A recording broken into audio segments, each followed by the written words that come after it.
Congratulations, you finally made it to 4 p.m. You know what that means. Happy hour. It's time to kick back, relax, and dive into the world of sports with the Young Norvelle Show. Whether you're catching up on the latest scores, analyzing the big plays, or gearing up for tonight's games, we've got you covered. So grab a cold one, settle in, and let's talk sports. Here they are, Patrick Young and Terry Norvelle.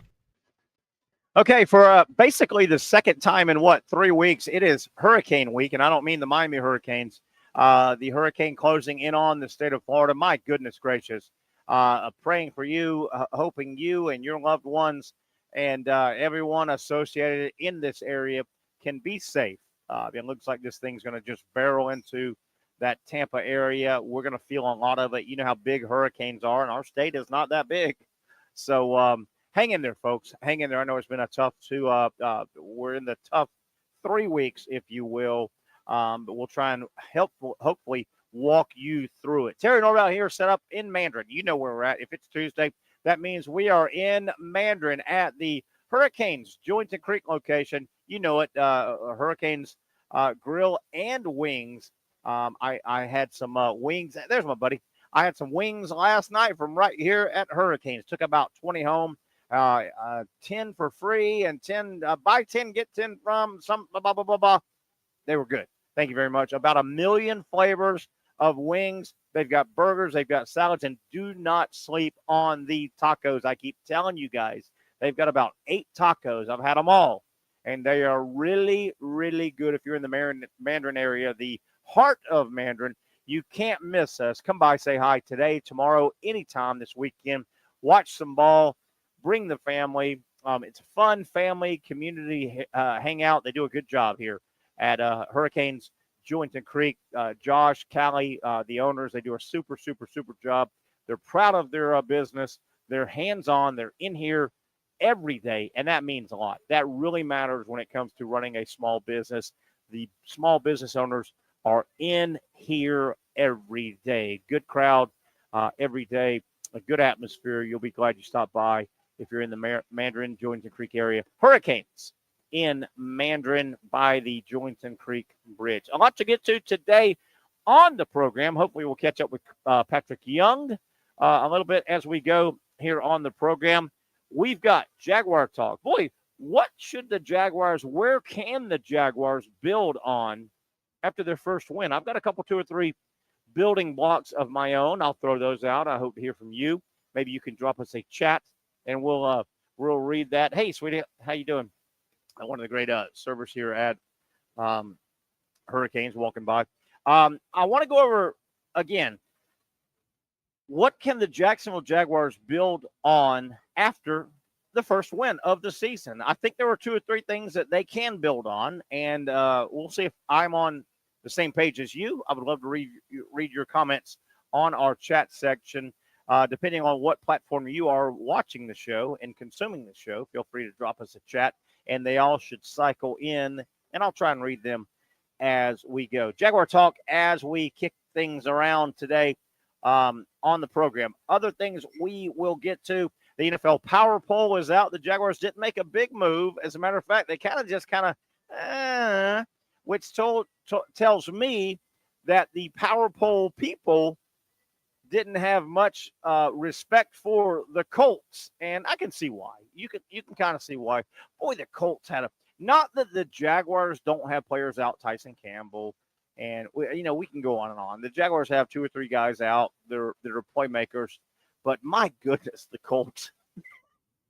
The Jaguars had to win that game Sunday. The Colts were without their starting quarterback that they want, Anthony Richardson, their running back, Jonathan Taylor, a couple of their defensive linemen, a couple of their offensive linemen, on and on and on. The Jaguars really kind of stood pat. They stand pat at 30 in the Power Poll. There's only 32 teams, so that kind of tells you that the Power Poll people, they don't have much faith in the current football team that the Indianapolis Colts send out on the field. We'll talk about the Power Poll.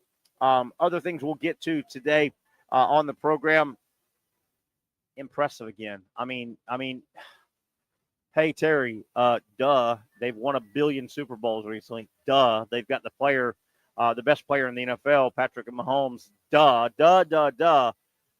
But what the Kansas City Chiefs are doing last year and this year, I mean, they're doing it polar opposite ways. It's impressive. I mean, the Chiefs go out and get a win last night. They're piecing this roster together. Pacheco, the running back, is out for a while. They go and get Kareem Hunt, for God's sakes.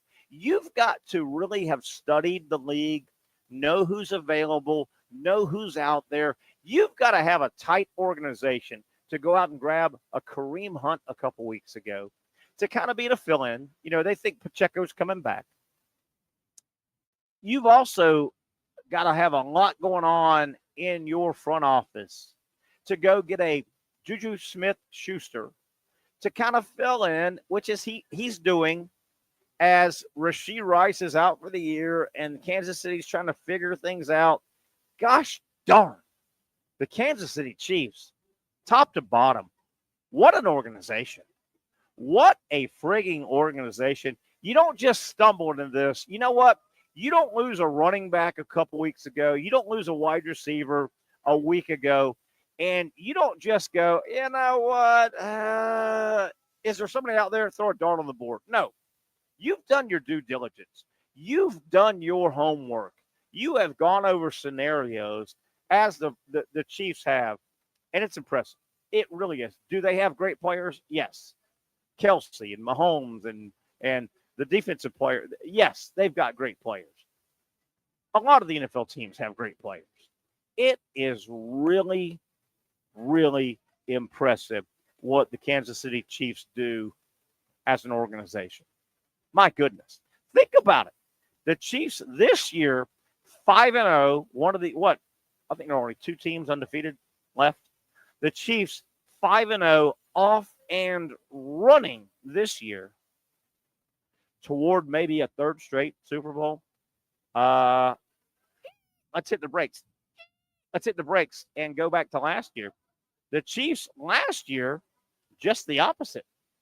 They were slow starting. The Chiefs weren't front runners. They weren't taking it off and running out of everybody's sight around the first turn. They have done it totally different ways. Last year, the first 5 or 6 games. This year, the first 5 or 6 games. But they do it both scenarios. Very, very, very impressive what the Kansas City Chiefs have done. A little bit later today on the program, I hope we can get into the college football Power 4 conferences. We are just about, some schools have played 6 games, some have played 5. We're kind of at that halfway point, which has led me to want to bring up this topic. I want to look at, a little bit later if we've got time, and I hope we'll work it in. I want to look at where do the Power 4, not 5, the Power 4 conferences stand. If we started projecting who's going to win the 4 Power 4 conferences, and that is automatic bid, automatic bid, automatic bid, automatic bid. Okay, that's 4 of your 12. There's 8 left. The group of 5, they get 1. So there's 7 left, right? So if we start projecting, I know we got a long way to go, but we're about halfway through. I want to look at who might be at the top of the SEC, the Big 10, the Big 12, the ACC, because those 4 conferences, they all have conference championship games. The winner of their conference championship game in those 4 conferences, they get an automatic bid into the college football playoff, the 12-team college football playoff that kicks off for the first time this year. Now, where that goes determines where everything else falls into place. So I want to get to that. The SEC is still, you've got a ton of teams with 0 or 1 loss. Texas A&M 3-0. Don't look now. It's kind of odd because everybody else is 1-0, 2-1, 1-1. Texas A&M is 3-0. They've got Texas Missouri and LSU still left, so they've got a lot of meat on the bone. Texas A&M 3-0, Texas 1-0, LSU 1-0, Georgia 2-1, Bama 1-1, Tennessee 1-1, Missouri 1-1, Ole Miss. Blah, blah, blah. So we can go on and on and on. How deep will each conference go? You get your conference champion in. What if you get another 2 teams in? There's 3 total. Do you get 4? Do you get 5? Do you get 4? Do you get 3? Do you get no more than 4? Do you get no more than 3? Same thing for the Big Ten. Ohio State, Penn State, Oregon, Indiana. Undefeated. They start playing each other this weekend. Huge game in the Big Ten. Ohio State at Oregon. Penn State takes on USC. So that kind of play is going to play itself out. Which way it's going to play out, I don't know. We'll take a look at that as we go here. Big 12, Iowa State 2-0, BYU don't look now 2-0, Texas Tech 3-0. Maybe they haven't played a whole big schedule. West Virginia 2-0, Colorado 2-0. So there's a lot of dancing, a lot of massaging going on and going to go on here in the Big 12. Where does the automatic bid go? And does Team 2, Team 3, Team 4, are they in the picture enough to maybe go get at large? I don't know. It's going to be fun. We're going to see how it plays out. And then, of course, the Atlantic Coast Conference. Don't look now. I was just talking to my buddy Brad Miller, who was here at Hurricanes here in Julington Creek. Big Clemson fan. Don't look now. Clemson Tigers are 3-0. They had the ugly second half against Georgia, but Clemson is just quietly. Clemson is kind of easing up, just kind of easing back into the top 10. Clemson easing, letting people lose. Clemson has wiggled their way back into the top 10 with 1 loss to Georgia. Clemson, Miami, 2-0 in conference. Boy, they've spit the hook out a couple times. I think Miami's really good. I really do. Clemson and Miami, I don't think play. And I want to get to that in a moment. SMU, have you seen SMU play football yet? Rhett Lashley, the head coach at SMU, he is a fun, wide-open offensive coach. My God, if you have not seen SMU play football on the offensive side of the ball, especially, do yourself a favor. Look them up. They are a fun offense. SMU 2-0 in conference play. Virginia hanging around. Pittsburgh also undefeated on the year and in the conference. But, boy, SMU, they are a lot of fun. So I want to look at all that, see who we think might win and get the automatic bids. Does everybody in the Power 4, do they get a second bid? Okay, 4 plus a second bid. Well, there's 8. You get a group of 5, there's 9. There aren't a lot of spots left. There are not a lot of spots left. What do you do with Notre Dame? Is that 10? Do you go 11? Do you go 12? Do you punish a team that might have 2 losses in the SEC, Big 12, Big 10, ACC? What if a couple, 2 or 3 teams are 10-2 and they've lost to perennial top 10 teams? And then you look at a Notre Dame, and Notre Dame, their schedule does not afford them to have really any big wins, barring Texas A&M winning out. And that would mean A&M would have to beat, LSU? They would have to later beat on Thanksgiving weekend Texas. Barring Texas A&M winning out, Notre Dame has nothing on their schedule. Southern Cal has 2 losses. If Notre Dame was to beat them, and they would have to use that as a big win, that would be at least 3 losses for Southern Cal. And I don't think they get all the way to the final game of the year without at least another loss or 2. So I don't think USC is going to help out with Notre Dame all. So a lot of stuff to get to. I hope we can get everything that we've talked about right there. Also, about 4:35, we got to talk some Major League Baseball. The playoffs well underway. 2 games tonight. The National League back on the stage, the National League. And, boy, we're going to talk to Kade Kistner, our buddy from Sports Illustrated. He is the Sports Illustrated baseball publisher, does football as well. So we'll tap into Kade's knowledge on both football and baseball. My goodness. Have you followed San Diego and LA? A, they don't like each other. B, it has gotten heated up right out of the first pitch of this series. Ugly the other night. Padres win big. 1-1 going back to San Diego. Look out. We're going to preview the baseball tonight. Look ahead a little bit further. The Royals got a win over the Yankees. Detroit yesterday, a must win for Detroit. We tracked that game. Cleveland shut out Detroit in game 1 in their baseball playoff series, like 7-0. Yesterday, Detroit, having not scored in the first game, trailing 1-0 in the overall series, they went through 8 innings and still did not score. Detroit almost went 2 full games without scoring a baseball run.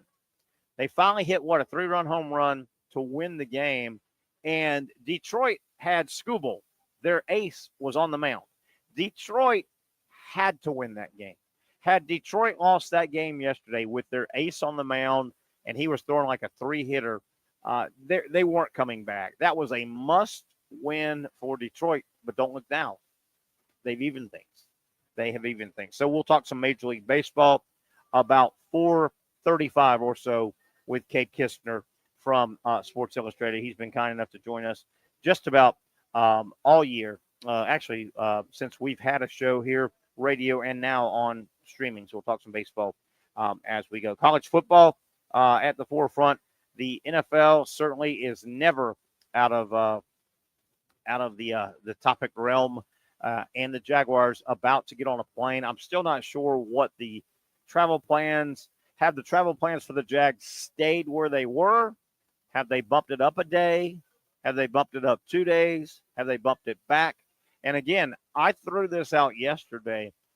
You've got to be careful bumping things up a day or two, taking your team out of town to get away from the hurricane, because in most cases with NFL football teams,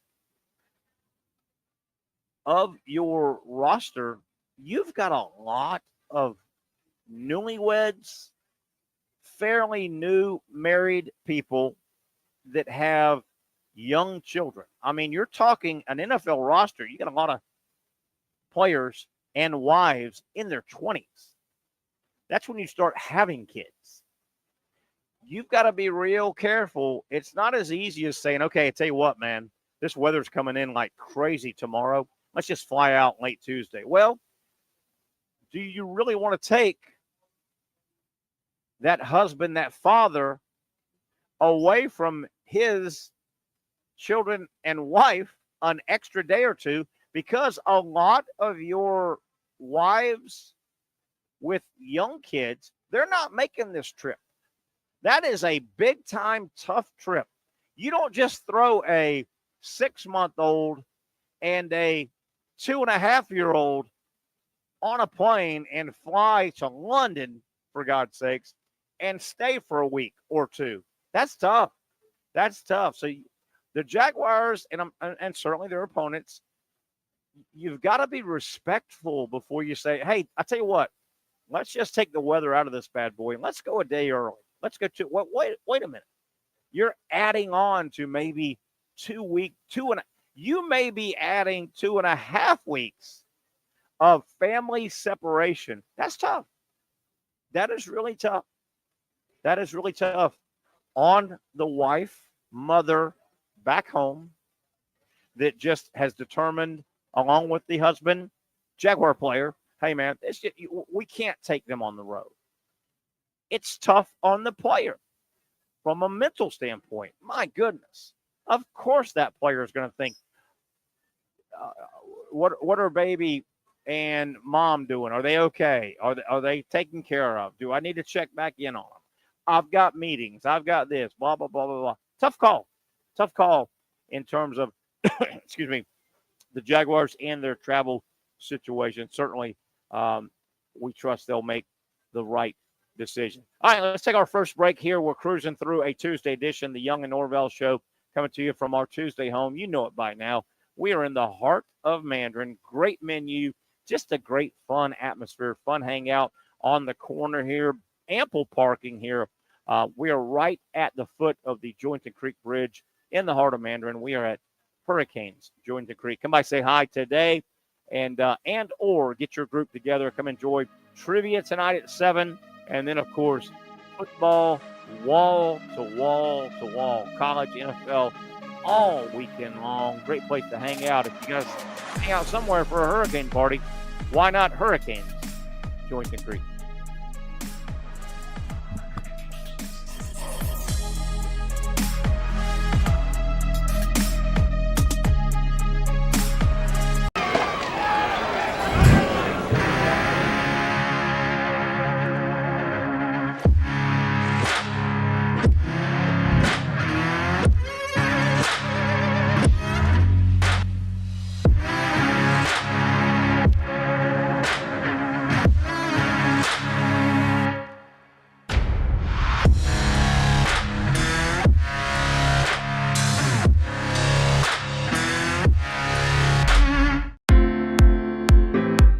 At Southeast Orthopedic Specialists, we know pain and injuries can stop you from doing what you love. This is why our board-certified orthopedic specialists offer the latest in both non-surgical and surgical treatment options and create a treatment plan tailored to your unique lifestyle and goals. So, whether it is a sports injury or that nagging pain that's keeping you from doing what you love, our team has the right treatment for you. For more information or to schedule an appointment online, visit our website. Finally, a family atmosphere, kid-friendly restaurant with a real sports bar feel. Bricks Jack's Beach features all of that and a large, climate-controlled covered patio with misting fans and heaters for all seasons. Mix in an extremely diverse menu that features the most quality and affordable steak at the beach, and there's no reason not to enjoy your next lunch, dinner, happy hour, or big sporting event at Bricks Jack's Beach, 300 2nd Street North in Jacksonville Beach. See you at Bricks Jack's Beach. You really got to hand it to him. Hold on. The previous play is under further review. I'm not sure what he could review, but okay.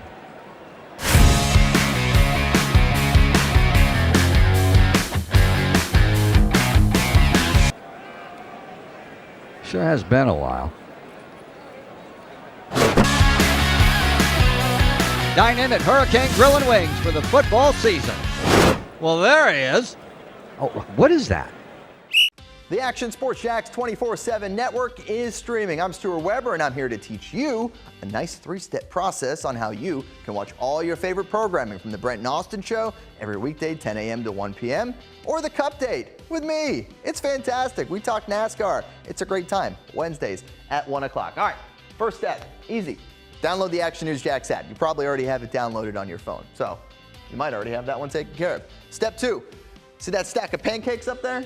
You click that stack of pancakes, and it's going to bring down step number 3, which is a full screen of all the different streams that you can click on, including the Action Sports Jax 24/7 stream. You click that, the video's rocking and rolling on your mobile device. You're watching all the shows you want to, and you're having a good time. You can also do it on your smart TV with the Action News Jax Now app. I do it on my Samsung TV at home. It's a great way to watch it on a nice, large screen for all the content. That's the Action Sports Jax 24/7 network. Hope you can find it. You trust CGC to make your water great, and now you can trust CGC with your plumbing needs as well. Fast, convenient scheduling, licensed and insured. A quick call away at 904-552-1242. You never know when you're going to have an issue with a shower, toilet, or maybe it's a sink that sometimes is easy to fix. All right, let's be honest. I'm not fixing anything. I'm totally staging this because when I have a plumbing problem, I call CGC Water Treatment and Plumbing. Trained professionals, transparent pricing, customer satisfaction. Small problem or even a bigger issue. Maybe you need a new tankless water heater or something a bit more intricate. The experts with 25 years of experience at CGC Water Treatment and Plumbing can do it all. Call 904-552-1242 or visit cgcwater.com. That's 904-552-1242 or cgcwater.com. CGC Water Treatment and Plumbing, an authorized independent Connecticut dealer. Florida license number CFC 1432579. All right, we welcome you back to a Tuesday edition, kind of a cloudy Tuesday edition. We hope it doesn't get terrible up in our area of North Florida. We really wishing something happens. I don't know if there's a little bump or something that this hurricane can take a different path and not just pummel the middle portion, that Tampa, Orlando kind of diagonal going across portion of our state. But we'll see. We'll see. Looks like it's kind of clouding up around here in Duval County. School has been canceled Wednesday, Thursday, Friday around here. Obviously, no high school football around here. We can only hope for the best, and we all stay safe. Terry Norvelle coming to you from our Tuesday home. You know it by now. We are at Hurricanes, appropriate name, Hurricanes-Julington Creek. Tremendous place, fun place. Bunch of my buddies, this is their home bar, their home hangout. They love coming up here, watching ball, just fraternizing, and sometimes just on a Friday or Saturday night, bringing the family up. A lot of stuff for the kids to do. It's on the end cap, plenty of parking. The kids kind of outdoor patio, just a lot of fun, and a great way to spend an evening, wholesome entertainment, and a fun place to get to. TVs everywhere, and a lot of sports, obviously, always featured here at Hurricanes in Julington Creek. If you haven't heard, the NFL, we now have our first coaching casualty. The Jets have fired Robert Saleh. They've let him go, 2-3 record. A little bit early, maybe, but you wonder how much Aaron Rodgers, his arm twisting might have done that. But yeah, interesting that the first NFL football coach that's fired this year is not named Doug Peterson. About 7 days ago, we might have been thinking, oh boy, odds on would be Doug Peterson. But no, the Jets have fired their head coach, and I haven't heard in terms of who's the interim and things like that. Nasty story, again, another kind of ugly story out of Athens. I want to get to this. Mark Schleybaugh, big time, long time college football writer for ESPN, a Georgia guy, by the way. He's based out of Georgia. I think he went to Georgia, graduated from Athens. But Schleybaugh has been a consummate professional for 2 or 3 decades, writing for ESPN. He has an article that hit today, mid to late morning. Georgia wide receiver Colby Young, who was a portal addition from the Miami Hurricanes. He came over to Georgia this year, had a pretty good career at Miami. Colby Young, Georgia Bulldog wide receiver, arrested on battery assault charges. So, excuse me as I clear my throat there. You guys remember all summer long, a lot of the Georgia issues with players and the law involved driving and excessive speed and reckless driving and things like that. But this is not that. But let me just, this is Mark Schleybaugh, again, ESPN senior writer, who is a really, really trusted source in college football and kind of a Georgia guy. Let me go over what's going on here. Colby Young, Georgia wide receiver Colby Young, arrested early Tuesday morning, so earlier today, on misdemeanor charges of battery, and assault on an unborn child, according to the Athens Clarke County jail records. Young from Binghamton, New York, was booked into the detention center at 4:18 a.m. Eastern time, so that was earlier this morning. Young played 2 seasons at Miami before joining the Georgia Bulldog football program in December.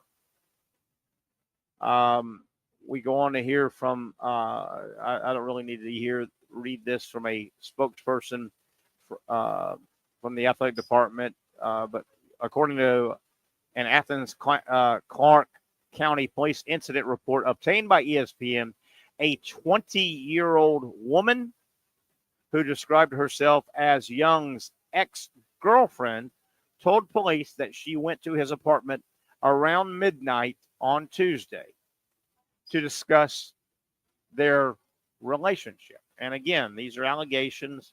We just want to make sure that is out there.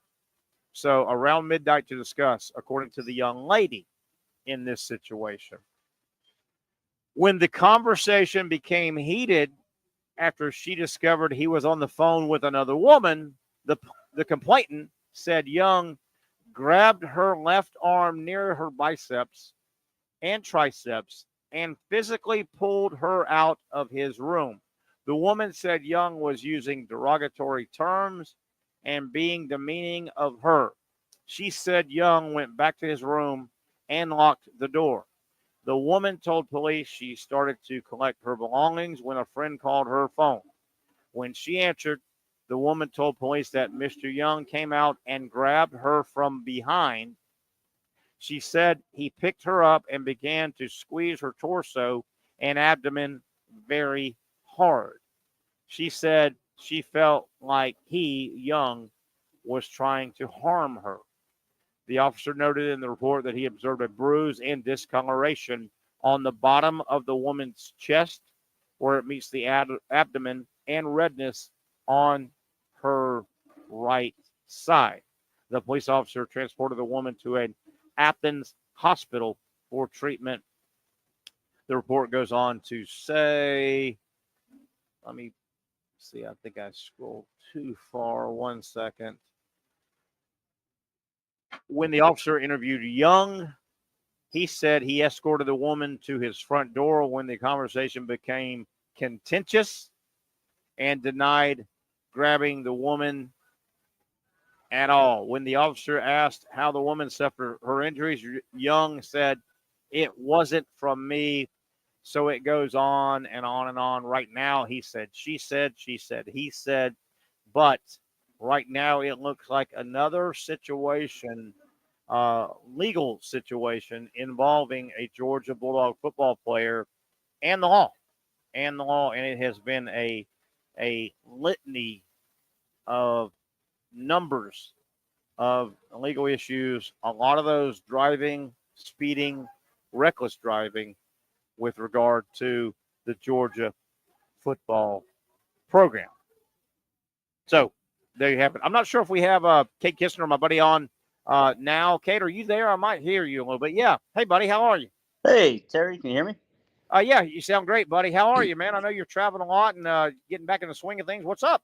Catch me up. What's going on with you? Man, not a whole lot. I actually had to come out for a little conference here in Dallas. So I'm taking a little bit of a break from baseball for another day. I got to hang out with the girl a little bit and Nice. Getting back on the road tomorrow. So you're never away from baseball, Kade Kistner. I am not ever away from baseball. You're never sleep. Man. Yep. Where are we at? Let's set the scene. We've got, I guess, the National League back on stage tonight. Last night, the American League last night, and my goodness, let's start with Detroit. I think I've got this right. Cleveland won Game 1 7-0. And then yesterday, Detroit, they still did not score a run into the ninth, I think it was. They almost went 2 games, and they finally hit a 3-run homer. That was almost a must-win with Detroit and their ace on the mound, wasn't it? They had to win that game. Well, hey, listen, Scooball went out, did his job, right? 7 innings, scoreless, and then, which is what he does. I mean, he's the AL Cy Young winner. He's going to be. And then you've got Carpenter coming out on a pinch hit, 3-run home run off of Emmanuel Clase, who, by the way, the Rangers developed. He's one of the most elite closers in the league right now. And you get a pinch hit 3-run home run by Carpenter. It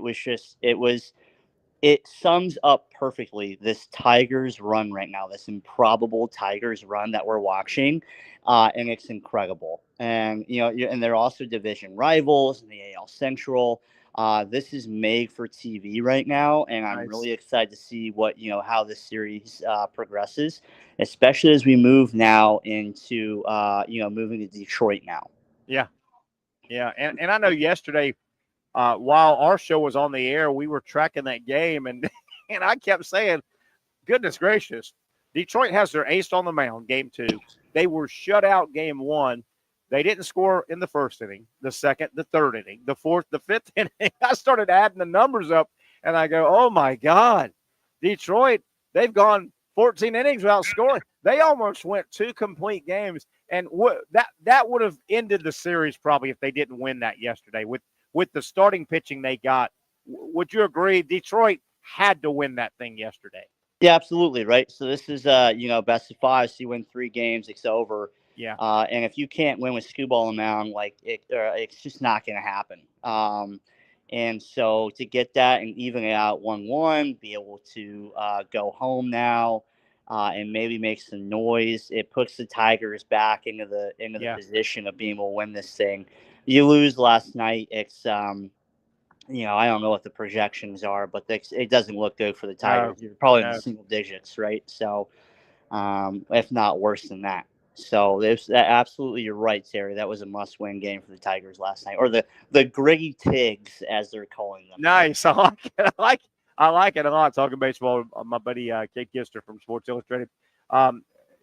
Kade, I don't know. All I know is I saw this Scooball guy, the ace for Detroit. I saw him at the All-Star game, and my God, he's nasty. Absolutely nasty. I don't know, and help me here.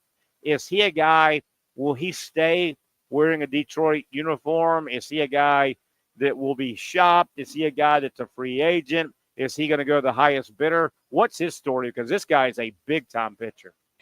So I've talked about this a little bit before with you. Like, there was a lot of rumors going around that he was going to be traded at this year's trade deadline. Right. Right. Hey, listen, the Tigers' contention window doesn't open up for another 2 years. Maybe another year. He's got, I think 2 years left on his contract. They got to trade him, get whatever they can for him. Well, hey, listen, the Tigers made it very clear what their plan for Scooball is now and in the future.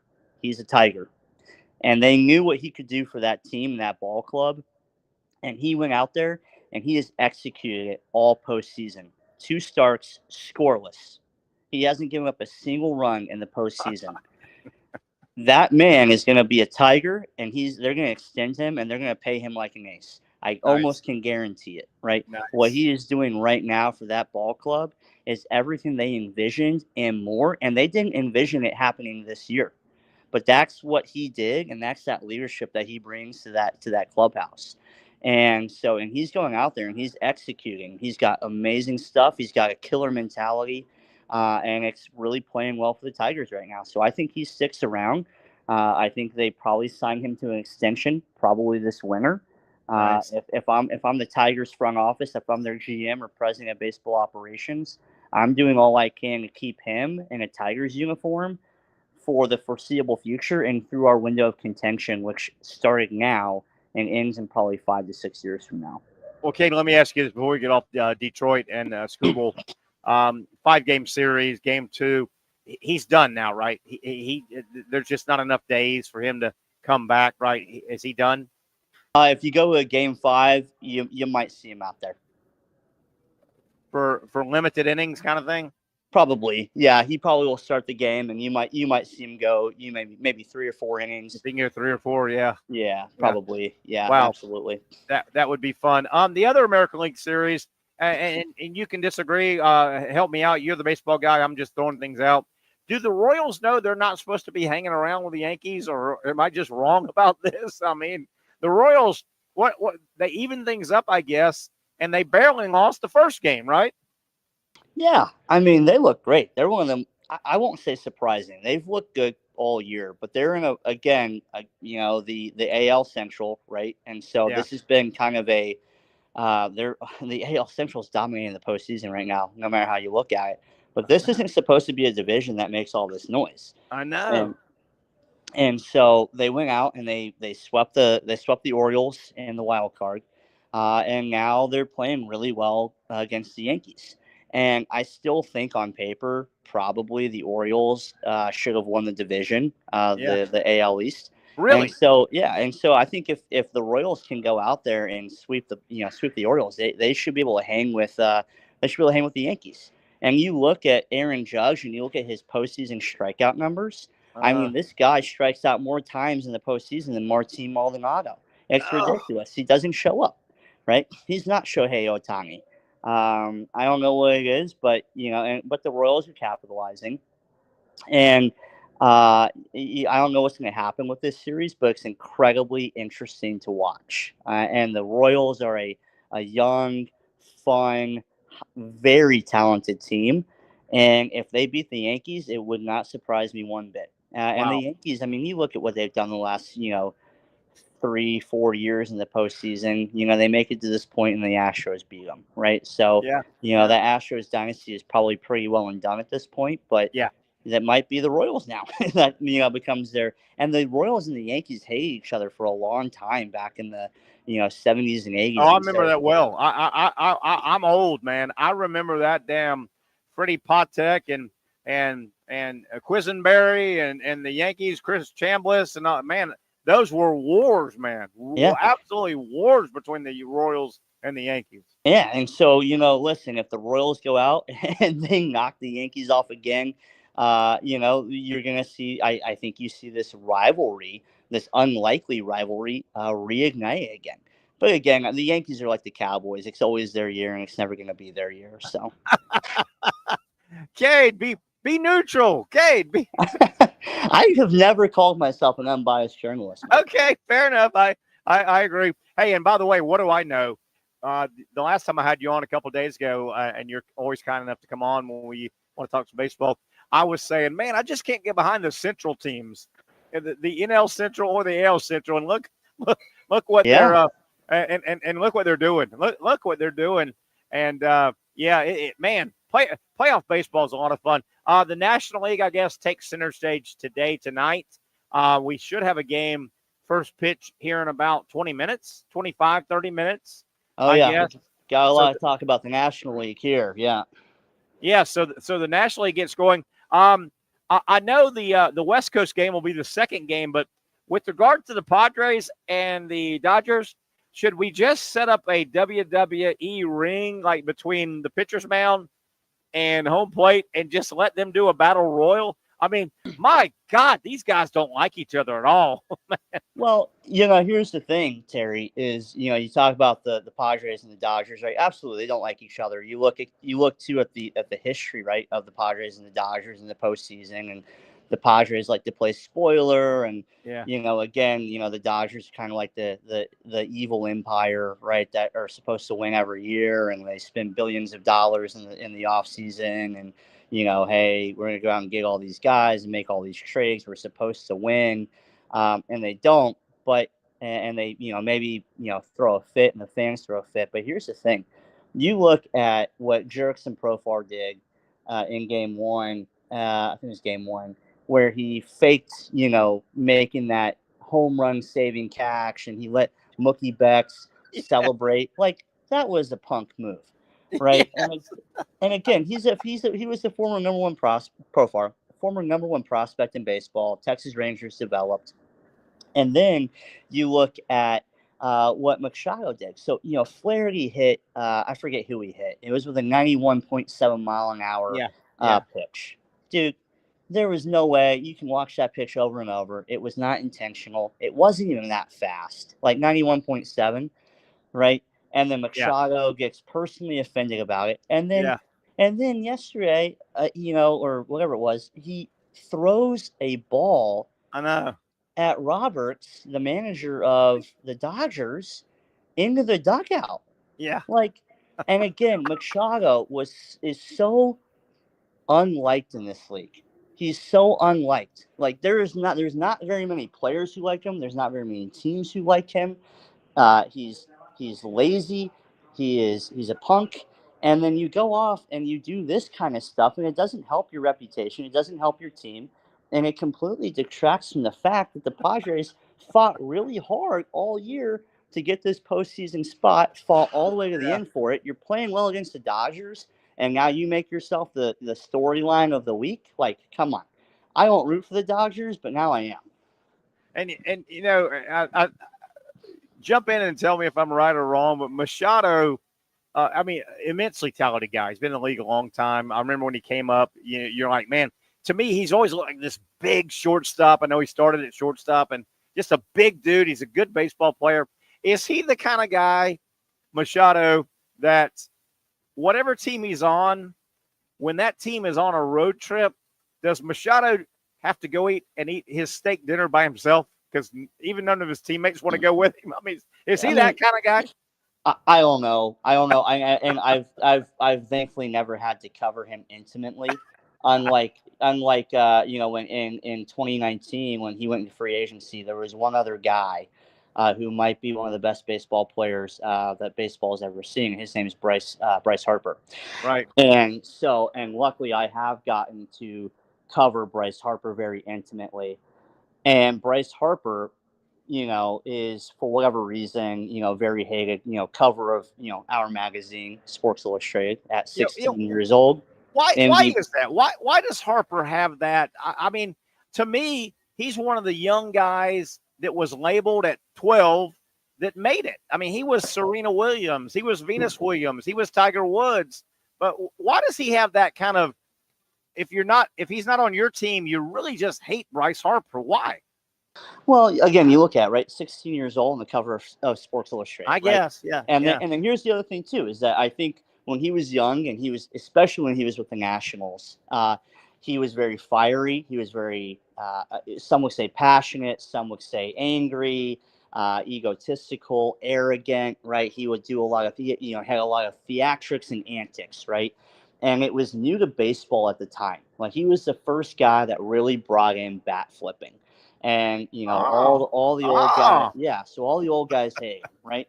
And now he's become this, he's 30, 31, so he's, maybe my age. He's kind of matured a little bit. Yeah. Philly has embraced him. He's found his home. He's playing well. He won an MVP with while at Philadelphia. And then he's led them to, a World Series appearance. And so he's really kind of matured. He's figured out how to play to that fan base, right? And he's really embraced the city and the culture. And then he's become a leader. He was never a leader in the clubhouse with the Nationals. And now he has learned that, hey, I am the guy. I have to do this. He's clearly the leader on that team. Clearly. Absolutely. And he wasn't with the Nationals, right? And so then you look at Machado, who, the Orioles were like, oh, don't worry, we'll trade him. Yeah, we could use him, but we're going to trade him. He went to the Dodgers. The Dodgers had really no intent to re-sign him. And then so he ended up with the Padres, right? And the Padres at the time had absolutely no identity. So why not go get Machado? I mean, Harper didn't want to go to San Diego. So, I mean, it was always kind of Philly or bust for Harper, I think. And so you look at that kind of dichotomy between the two. And to go back to your question about Machado, I don't think there was ever any inkling of a doubt that he would ever be a leader for any team that he went to. Yeah. He's going to be a guy that hits the ball. He's going to run out to first base lazy, and he's going to steal headlines at the wrong time of the year, just like he's done again. Just a volatile guy. Just volatile. A volatile guy. And that's his game. And you know what? Some guys play the bad boy role good. Sure.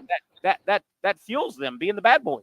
Being the bad boy. Boy, that Philly team though, you and I talked about it last year. That Phillies team, Bohm and Harper, and we could go on and on. Yeah, Man, Nick Castellanos, man, in game 2 and being kind of the game winner and game saver, and they've got a maturity. They've got a grown man maturity about that team. Absolutely. And, they're going to be tough to beat. They're going to be tough to beat. Hey, crazy question, but I saw where Ohtani's been throwing. There's no chance he gets on the mound to get one guy out here and there, is there? I don't know. Dave Roberts is kind of that guy where he might throw in that wrinkle, right? I mean, he lives life on the edge. As a manager, I probably wouldn't. If this was, say, maybe game 89 out of 162, let's talk about it. But we're in the postseason. He hasn't even faced minor leaguers. In a And long I'm not time, talking AAA, AA. He hasn't even faced, the Anybody. spring complex guys. Yeah. And so to throw him out there and do that on the biggest stage, it would be a really cool storyline. But I don't think it's going to happen. I've got a couple more baseball questions or players I want to throw out. But real quick, you also do kind of a double dip with SI from the NFL. You probably heard we have our first NFL coaching firing. Robert Saleh, the Jets have let him go. Did that surprise you? 2-3, 5 games in. Is that an Aaron Rodgers firing, or was that all from the front office? What are your thoughts on that? So good question. Actually, the Jets is one of the teams that, and like you said, I do double dip with SI on NFL. Yeah, I have a relatively limited scope with NFL, but the Jets are actually one of the teams that fall underneath my purview, and so. I've been hearing a lot about this today. I spent most of my day on this Robert Saleh story. So, it's pretty crazy what's coming out right now. He walked into his office, he went to work, he started working, and then learned he was fired, and then security unceremoniously escorted him out, right? Oh, my. Oh, that's terrible. But what we are hearing is that Aaron Rodgers did not play any part in this. So the owner of the Jets did call Aaron Rodgers on Monday, but nothing about Saleh was discussed. Okay, fair enough. And so, I think a lot of people want to blame this on Aaron Rodgers, and you have your opinions on him, but it sounds like this was not an Aaron Rodgers-led coup. Now, what I will say about Saleh is I'm not super surprised. I think he was like 26 and something or 20 and something, record, right? One of the worst, Jets head coaches in history through a minimum of like 40 or 50 games. But here's the thing about Saleh, right? He didn't want to bring in Rodgers. He didn't draft Zach Wilson, right? He didn't bring in Nathaniel Hackett. This man really was given a turd, and he tried to polish it into gold. And so, and I'm not saying that Saleh is a great head coach. He was highly touted coming out of the 49ers and, great DC and things like that. But he was never really given a fair shake, I think, with the Jets. Interesting. And so he was kind of given this situation. He never really had a whole lot of say in like who was going to be drafted, who was being brought on the team. And so, and you look, I don't think he ever really wanted, Aaron Rodgers on the team. He wasn't a big proponent of it. And so Aaron Rodgers thinks he's, the quarterback, the coach, and the GM. And so that's really hard to operate. Those are hard limits for Saleh to operate under. And so I don't think he was ever really given a fair shake to lead a team. Now, that being said, if you're a very good coach and you have the talent that you had and the defense that you had, the counter argument is that you make do with what you have. And he had an elite defense. He has a Hall of Fame quarterback. He's got Garrett Wilson. He's got Breece Hall, right? You've got these weapons around Aaron Rodgers this year, and you have an elite defense, and you can beat the Patriots, who are very bad, and Aaron Rodgers looks like he's 30 again. But then when it comes time to actually play a half-decent team, you can't win. You can't win.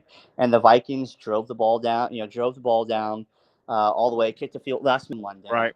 Sam Darnold led it, of all people, right? And so, it was, the writing was on the wall. So I'm not super surprised, but I also don't agree with the narrative that it was Aaron Rodgers led, and I also don't agree with the narrative that Saleh was a bad coach. I think a lot of this is on the piss poor management of the Jets ownership. That sounds a lot like the old days where Bill Parcells said, "Hey, man, if I don't get to pick the groceries, don't make me cook the meal." Right, exactly. Interesting. If you don't mind, Kade, a couple more moments. I want to give you a scenario. Myself and Patrick Young, we went to a very special event here in Jacksonville yesterday. It was the Jacksonville Sports Hall of Fame induction. I want you to speak to two baseball players.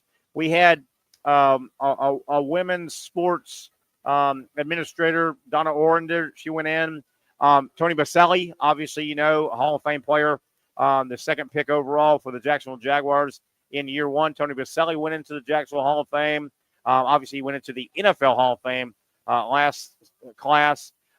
We had two baseball players with Jacksonville ties, big-time Jacksonville ties, and or from here that went into the Jacksonville Hall of Sports Hall of Fame yesterday.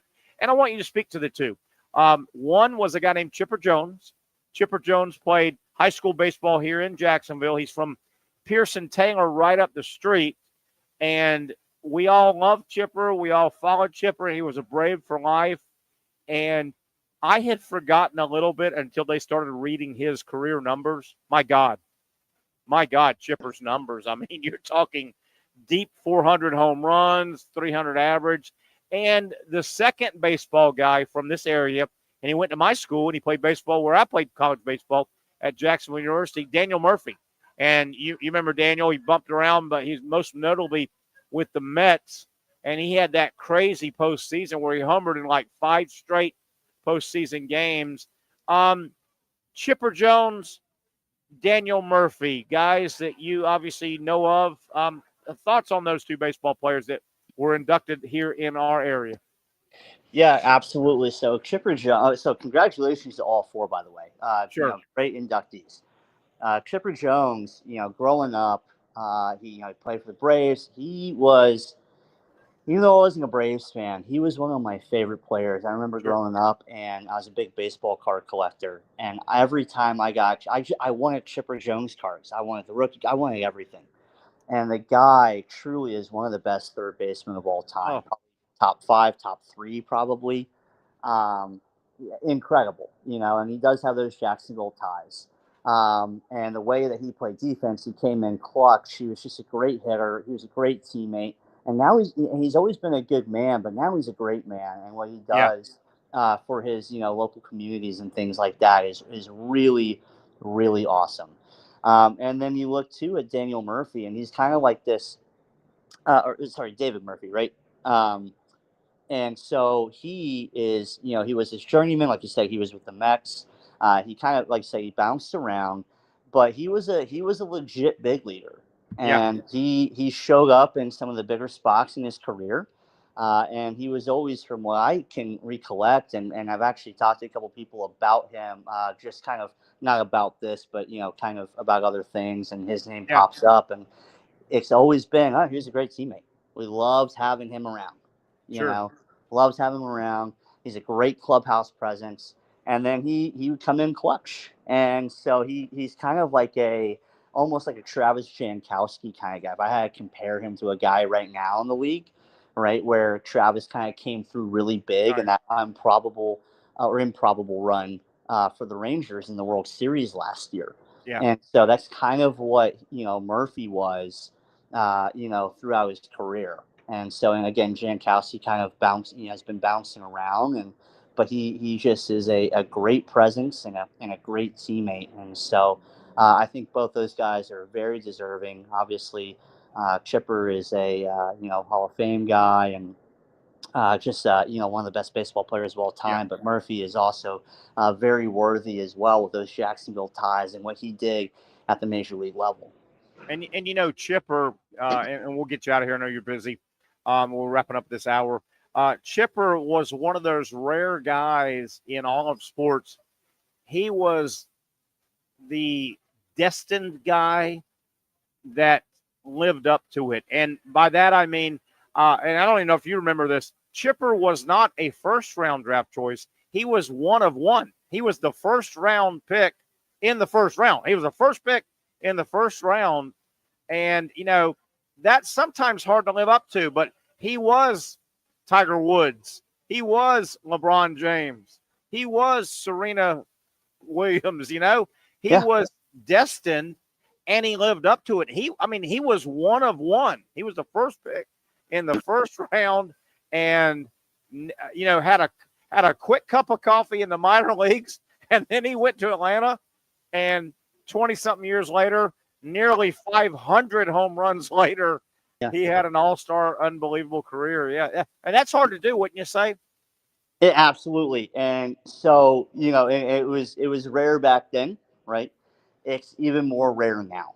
Yeah. I think, you look at Paul Skeens and what he's doing, and he's got an opportunity, but really since, Paul Skeens, the last few years, there hasn't been a guy like that. And Chipper was that guy. Yeah. The last guys I can really kind of think about that were like that were Bryce Harper, Mike Trout, right? It's hard to do, man. It's hard to do. And it's hard all to these do. Guys. It is. Because as you know, being a sports guy, not just baseball and football, but sport, there's a lot, and no knock, but there's a lot of Ryan Leafs out there, There's a lot of Ryan Leafs that, or Matt Bushes. or Matt Bush. Yeah, there's a lot of those guys, and it is hard to do. There, and we could pick other football guys, we could pick other baseball and basketball guys. It's Trevor Lawrence, but yeah. It's hard to be one of one and live up to it. It's hard. It is hard. You can't be one of one and be a 278 hitter career. Correct. that doesn't work. Hey, Kade, great stuff, man. I know you've been traveling a lot. Enjoy baseball tonight, the rest of the playoffs. And if you don't mind, man, I'd love to tap into you as we go, man. There's nothing like playoff baseball. There is. I'm here and I'm back on the road. I'll be probably the next time we talk. I'll be at a stadium, so bring me back anytime. I love talking to you, Terry. You're a good friend, so whatever y'all need, let me know. I love Thank you, buddy. That's our buddy Kade Kistner. He is the MLB publisher for Sports Illustrated. Covers several teams, including the Phillies heavy, and he also double dips with NFL action with SI. Great guy, great asset to our show here on the Young and Norvelle Show. 1 hour down, 1 to go. Let's take a quick break.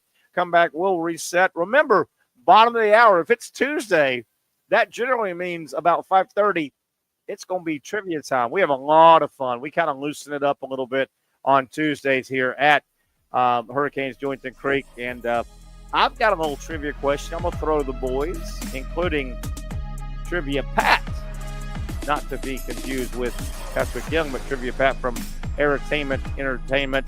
He'll join us about the bottom of the hour. We'll reset the show and keep on keeping on. Hour number 2, the Young and Norvelle Show, coming to you live from the heart of Mandarin, Hurricanes-Julington Creek.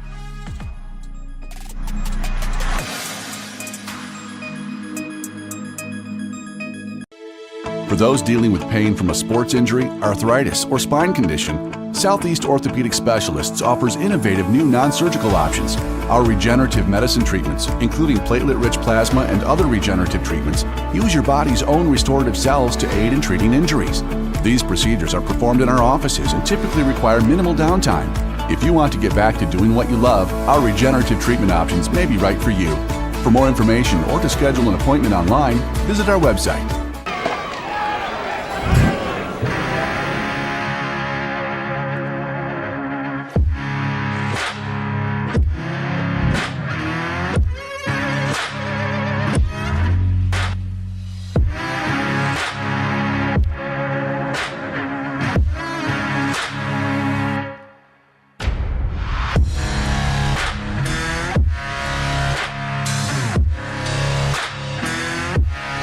Finally, a family atmosphere, kid-friendly restaurant with a real sports bar feel. Rick's Jack's Beach features all of that and a large, climate-controlled covered patio with misting fans and heaters for all seasons. Mix in an extremely diverse menu that features the most quality and affordable steak at the beach, and there's no reason not to enjoy your next lunch, dinner, happy hour, or big sporting event at Rick's Jack's Beach, 300 2nd Street North in Jacksonville Beach. See you at Rick's Jack's Beach. Since 1936, Procter Ace has been proudly helping Jacks with all your home and garden projects. Whether you need tools, paint, plumbing supplies, or expert advice, we've got what you need to get the job done right. Looking to brighten your yard?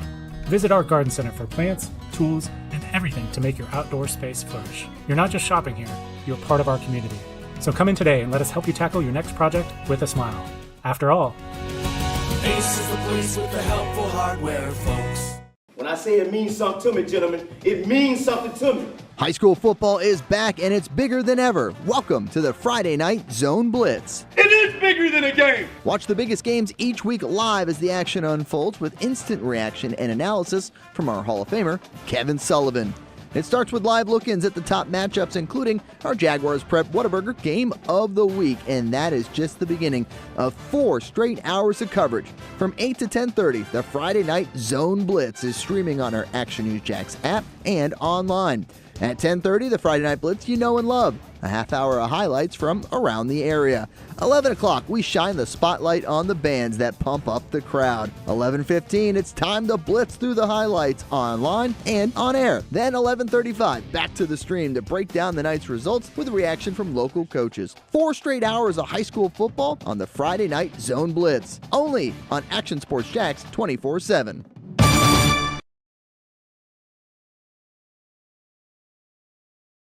Baker Sports is local sports. Uniforms from Pop Warner and Little League to travel ball, high school, and college. They make you look good. They help you play good. Baker Sports has been helping families make memories that will last a lifetime with their Baker's Buckets. We've got a lot of these filled with baseballs and softballs in the garage. I've been throwing batting practice to Ty and Kaylee for years and also sit on the Baker's Bucket, catching Kaylee while she practices her pitching. Baker Sports is homegrown, and a lot of employees that used to play on local ball fields now work for Baker Sports, now helping you look good, play good, and make memories of your own. Visit Bakersport.com to see what Baker Sports can do for you. Custom apparel, Nike, Under Armour, Adidas, embroidery, screen printing, and more. Baker Sports is local sports from Jacksonville to anywhere in the Southeast. Bakersport.com.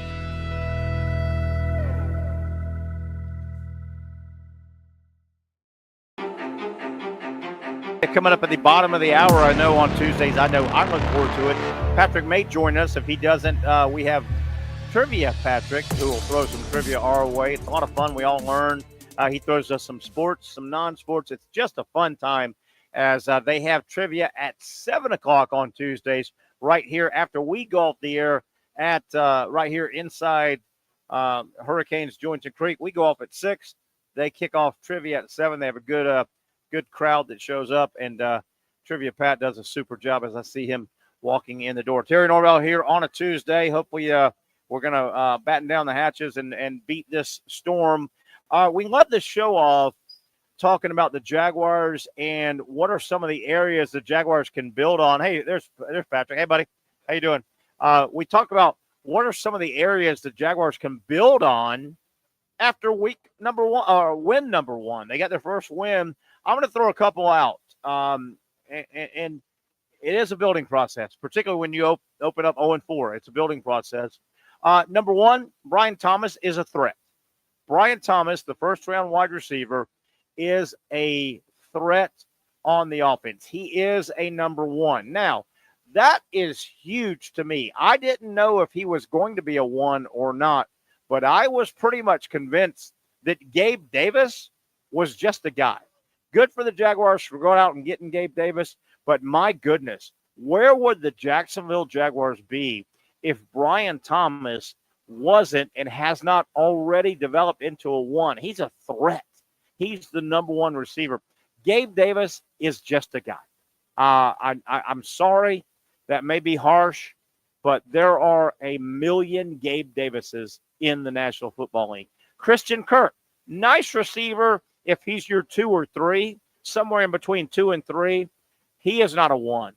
Thank goodness that Brian Thomas has played like the 1. Is he a lot better than Calvin Ridley? That's negligible. I think that's a bit of a push. If Ridley was on this roster, I think the receiving core would be kind of the same. But thank goodness Brian Thomas has performed as a 1 because I was not sold on Gabe Davis. I think he is a solid NFL receiver, but he's nowhere near a big-time threat.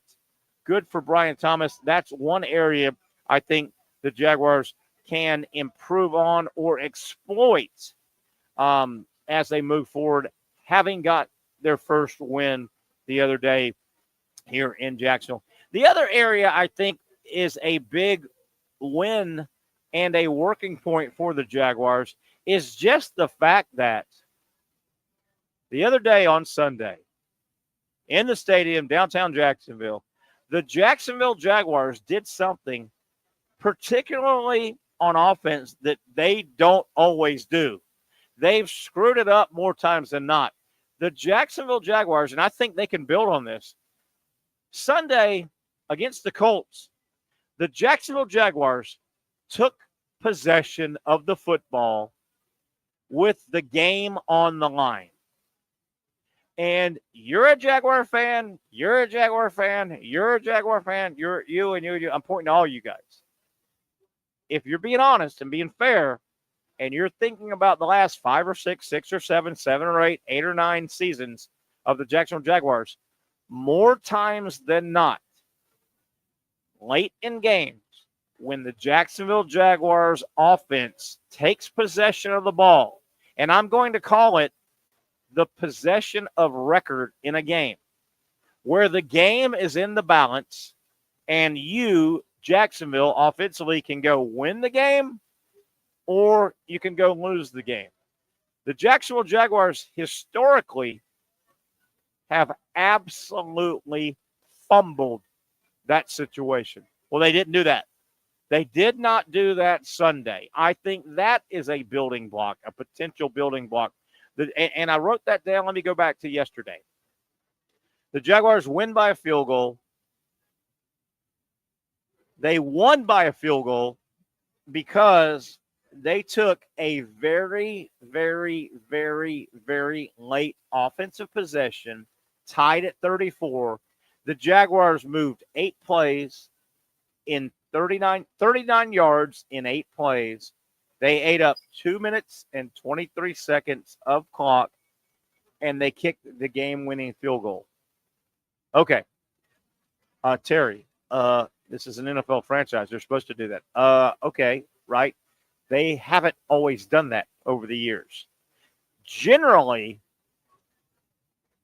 the Jacksonville Jaguar offense trying to go win a game, to go grab a game by the horns, somewhere in those 8 plays, historically, old Jacksonville, and hopefully this is turning over a new leaf, old Jacksonville would have been flagged for a big holding penalty somewhere in those 8 plays. They went 8 plays. They only went 40 yards, basically, but they went 8 plays without a crazy holding penalty that put you way behind the chains, which we've seen a billion times in this history of the franchise.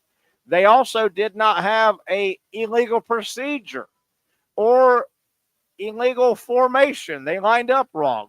The Jacksonville Jaguars, for one of the few times in the last you figured out years, they executed 8 plays.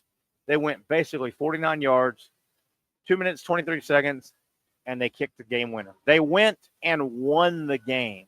To me, those are the two big things that the Jaguars might be able to build off of with their first win of the season as they defeated the Colts. Now, plenty of other areas that need work. I know Jacksonville scored 17 points in the fourth quarter, including that last game-winning field goal. I don't know if you looked at the box score, but the Jaguars defense gave up 24 in the fourth quarter. Can't do that and win very often in the NFL. It's much more a close league. But I just want to point that out. We kind of kidded around with that a little bit with regard to some of the positives that the Jaguars could build off of coming out of that win over the Colts as the Jaguars go on the road for a couple of days. Real quick, wanted to get to, and we may not have time to get deep into this, SEC, Big 10, Big 12, ACC, your Power 4 conferences. The conference winner gets an automatic bid. Big deal. That is a big deal. Who's kind of at the top? The SEC is wide open right now, particularly with Alabama losing. Alabama losing to Vanderbilt changes everything. That gives Bama 1 loss. Bama beat Georgia, but Georgia has only 1 loss. Everybody starts playing each other. Do you realize Texas A&M is 3-0 in the conference? A&M still has Tennessee, Missouri, and LSU. But Texas A&M is 3-0. Texas 1-0. They still have Georgia and A&M. LSU is 1-0. Georgia, as I mentioned, they're 2-1, and 3 of the teams they still have, Texas, Tennessee, Ole Miss. I think Georgia has the toughest remaining schedule to run to try and win their way into the SEC championship game. And then if you win that, you don't have to worry about seedings and getting an at-large bid. But I think Georgia's got some work. Bama still has Tennessee and LSU. Bama's 1-1. Tennessee 1-1. Bama and Georgia. Missouri, seems like something's missing with Missouri. They're 1-1. And Ole Miss, seems like something is missing with Ole Miss. Big Ten right now, the automatic bid, the championship winner for the Big Ten is going to be between Ohio State, Penn State, Oregon, and Indiana. Ohio State and Oregon play this weekend. Penn State plays USC. Almost a must-win for Penn State. You've got to knock USC off if you want to win the Big Ten. You can't afford it. I know that is on the West Coast. Indiana, undefeated in the Big Ten. They may make some ripples. Big 12, Iowa State 2-0. BYU 2-0. Very impressive so far. Texas Tech 3-0. West Virginia 2-0. And Colorado, Dion and the boys 2-0. They've got a lot of games among each other here the next 2 or 3 weeks, 3 or 4 weeks. So the Big 12 will start to work its way out. The Atlantic Coast Conference, who gets that bid? Who wins the conference? Who gets to the conference championship game? And who wins it? Clemson 3-0. The Miami Hurricanes 2-0, even though they've spit the hook out the last 2 weekends. Miami, you start wondering, sometime it's just your year. Is this one of those times for the Miami Hurricanes? My goodness gracious. They have a dynamic, great player in Cam Ward, and Miami now thinks they're supposed to win every game. You can see it if Miami football had a thought bubble, even the other night in Cal, down 35-10, down 35-17, the Miami thought bubble is, we're okay. We're going to win it. I think a lot of that is from Cam Ward. But does Clemson win the ACC in the automatic bid in the playoff? Does Miami get there and beat maybe Clemson? If you haven't seen SMU play, Rhett Lashley, a young offensive mastermind, kind of a southern kind of guy, Rhett Lashley, has bumped around. He's coached a lot of big-time places. Rhett Lashley is the head coach at SMU. If you haven't had a chance to watch SMU play offensive football, do yourself a favor. They're fun. They are a lot of fun. They're not great on defense, but they are a lot of fun. SMU on offense. They're 2-0. Virginia and Pitt. Pitt is also undefeated. So that's kind of a quick look at where the Power Four, remember the Power Four, the conference champions, they will meet up for the championship game. The winner gets the automatic bid. Then we have to say how many other SEC teams, just for argument stance. Let's say the SEC, let's say Texas finishes off a good regular season. They get to the championship game.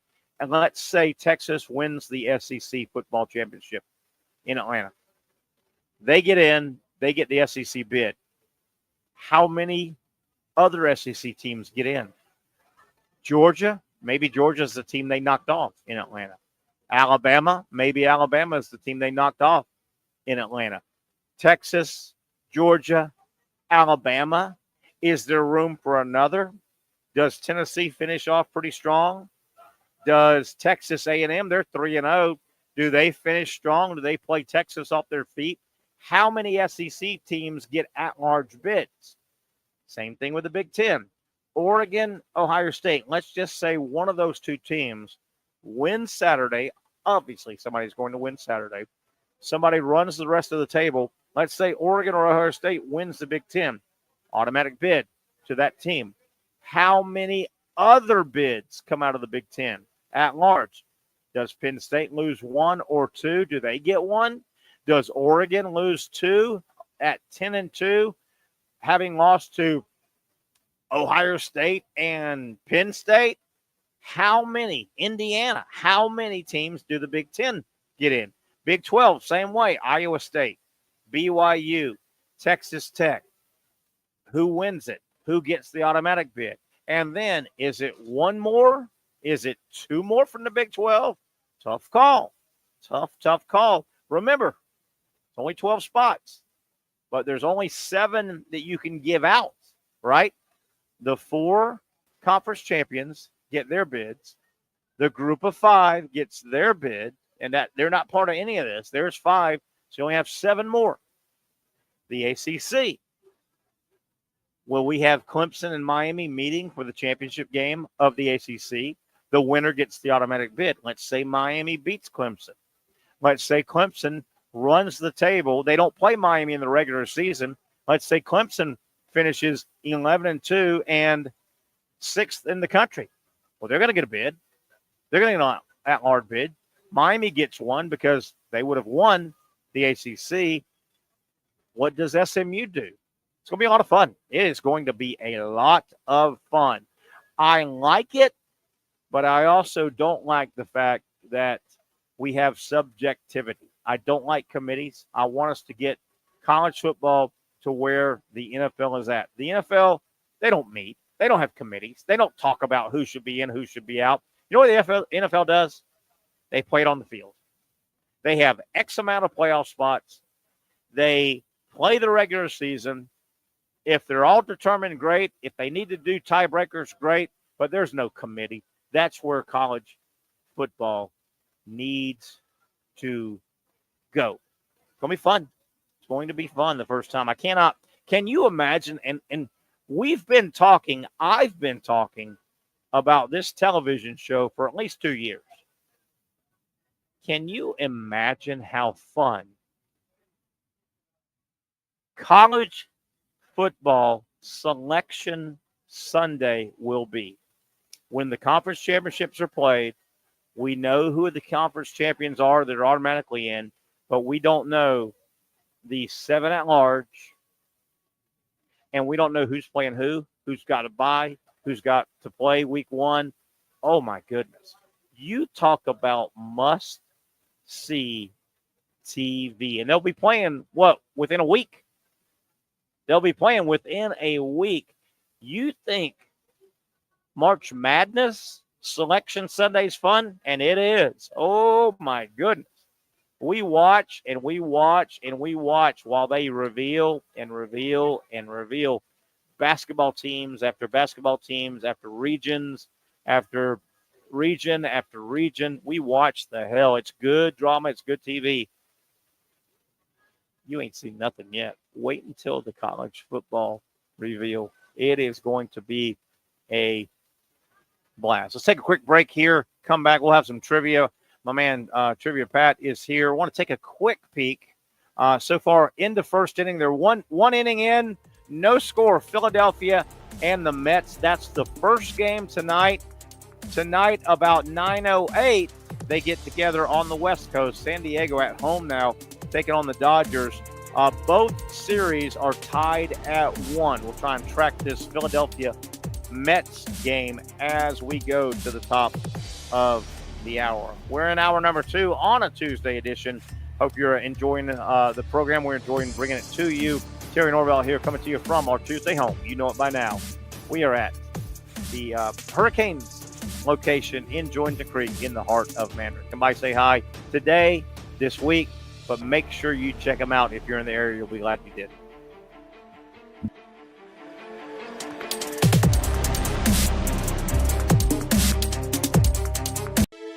For those dealing with pain from a sports injury, arthritis, or spine condition, Southeast Orthopedic Specialists offers innovative new non-surgical options. Our regenerative medicine treatments, including platelet-rich plasma and other regenerative treatments, use your body's own restorative cells to aid in treating injuries.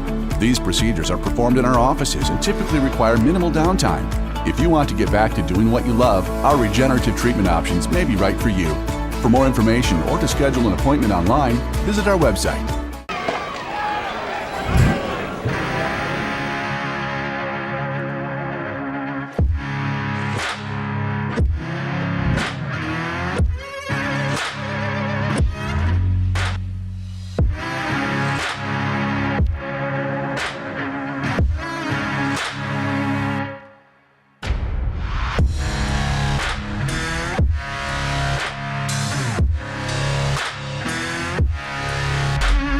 Finally, a family atmosphere, kid-friendly restaurant with a real sports bar feel. Rick's Jack's Beach features all that and a large, climate-controlled covered patio with misting fans and heaters for all seasons. Mix in an extremely diverse menu that features the most quality and affordable steak at the beach, and there's no reason not to enjoy your next lunch, dinner, happy hour, or big sporting event at Rick's Jack's Beach, 300 2nd Street North in Jacksonville Beach. See you at Rick's Jack's Beach.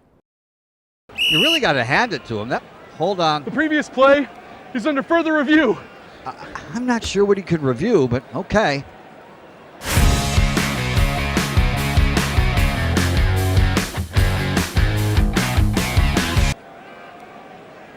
Sure has been a while.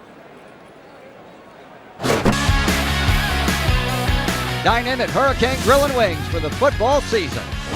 Well, there he is. Oh, what is that?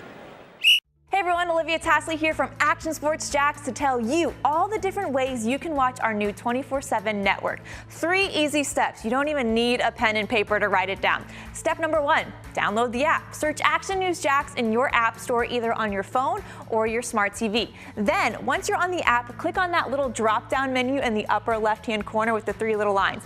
That'll show you these options, and boom, right here, click Action Sports Jacks 24/7, and you will be brought to our continuous stream channel. That app can be accessed through all these different platforms. Whether you have Roku, Fire TV, Smart TV, Apple TV, or Google TV, you can find our app. Now, if you don't have access to the app, don't worry, we still got you covered. We're across all social media platforms from Facebook, Instagram, X, YouTube, Twitch. We have a podcast channel. Plus, check out our short reels on our TikTok.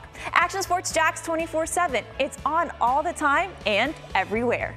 It's a new logo, new branding. With Bold City Heating and Air, it's an old school approach. One of the few locally owned and operated air conditioning businesses left in Jacksonville. It's hot, Florida in the summer. You can't do much to avoid it, but you can keep cool with Bold City Heating and Air. It's every customer counts kind of service, from when these trucks have pulled up to my home over the last couple of years and when they pull into your driveway as well. From communication to pricing to the actual service, everyone at Bold City Heating and Air cares about you. You know who is coming to your house. You know they will be well trained and they will respect your home.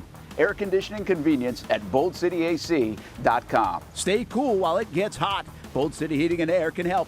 Don't get caught sweating all summer. boldcityac.com, and they have financing to help. New systems starting at $110 a month and $50 off any repairs. Stay safe, stay comfortable with Bold City Heating and Air at boldcityac.com. Homegrown in your hometown.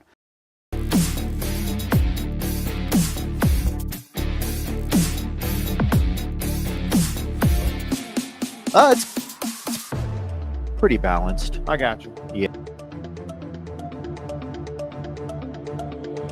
Star Trek, look at there. We're looking for a Star Trek coming through there to blow that bad weather out. As you know what? I'm a native of Jacksonville. I can say this as we welcome Trivia Pat hey from guys. Airtainment. That shot a moment ago, that's always bugged me. Born and raised here, grew up on the west side, went to JU, blah, blah, blah, blah, blah, lived all over the town. We've got this incredible river that cuts right through our city. Yeah. The St. Johns River, beautiful river. We have right down the street this little body of water called the Atlantic Ocean. Yeah. We could use both the Atlantic Ocean and we have never maximized our river. You go to other cities and they eat up the river. Yeah. We have nothing. The river is just kind of that. Why? Why? You're not a native here, are you? I am. You are? Yeah, I'm from Jackson. Why? Yeah. Trivia Pat. Why? Anyway, that's for another we got somebody saying I'm 3 booths away trying to eat. Okay, well, eat. What I'm not stopping you. What do you need to help us? We need you to help us. Hey, buddy, what's going on? Not a lot. Trivia tonight. Tomorrow, do you have a show? Tomorrow is Wednesday. So, and it's hard to say because I don't know what we're doing. We're going to play everything by ear with social media with what's going on. So what's going on with you? Tomorrow night. Here tonight, obviously 7 to about 8:30 here at Mandarin Hurricanes. Hurricane party tonight. Yeah. Possibly tomorrow at Dick's Wings in Nocatee. And that's your normal location, Yep. but you're just kind of not sure because none of us are sure. I actually got to give them a call and see how they want to play it. So I guess the 12 hours tonight are kind of big. Yeah. With the storm, and we hope it just kind of it turns around and goes back to the Gulf, right? It could happen. Or just keeps going south. It could happen. So I'll tell you, I feel, and we'll get to some trivia. We enjoy our final 30 minutes kicking around trivia, messing around here on Tuesdays here at Hurricanes in Julington Creek. But I was talking to some buddies of mine that this is their hangout. What a tough call, particularly for our friends in the St. Pete, Tampa area, which it's projected to go right there. Yeah. You know, one instinct says load up the car, and think about if you have young kids. Yep. A kid or two, an animal or two, and you load them in the car. You don't have much space. You may you're going to get bumper to bumper. You may run out of gas. That's a tough call. That's a tough call. Are you better off at your home fighting this thing with your little ones and your animals, or on the side of I-95? That's a tough call. It's just tough. It's really, really tough. And then, Pat, I mean, everybody doesn't have somewhere to go. Yeah. Everybody doesn't have a family just across Georgia out of harm's way, or South Carolina or Louisiana, A. And then B, everybody doesn't have a couple $1,000s hanging around to get a week's worth of hotels. Yeah. It's a tough call, That's just man. for one hurricane, too. Yeah, for your family to stay 6 days. Yeah. Until things are clear or whatever. Yeah. It's such a tough call, man. It really is across the board. I mean, this is adulting, man. It's tough. It's life. It is. It is life. tough. All right, we got some trivia. We're going to have some fun here. We do it all the time. I've got one I'm going to throw your way. We don't have Patrick here. He's busy. And I hope I can phrase this. It's an easy one if you think it through. I'm just going to get us started. All right. It is a college football / NFL question. Okay. You ready? This is my wheelhouse. And let me see if I can get this right. College football / NFL. What is the lowest / smallest number of points a team can score on one play? And if I have to repeat it, I understand because it's a little bit ambiguous. What is the lowest / the smallest number of points that can change the scoreboard? A scoring play. Okay. What's the smallest number of points that can be scored on a single college or NFL play? And it's ambiguous, but if you think it through, you'll hit it. And I just need the number. I don't need the situation. I'll explain the unique situation. The lowest. Do I need to explain it again? And I'm being honest. What is the lowest number of points that a team can score on a single play in college or NFL to change the scoreboard? What's the slowest? So just the lowest number. Yeah, you can just throw me the number. And if you think it through, I think you can hit the number. I think it's one. It just comes down to my thought process is Very just nice. extra point. Very nice. Your thought process is in the ballpark. Extra point is one. Generally, the lowest point total you could score on one play is a safety. 2. But you may not be aware, and it's very, very obscure.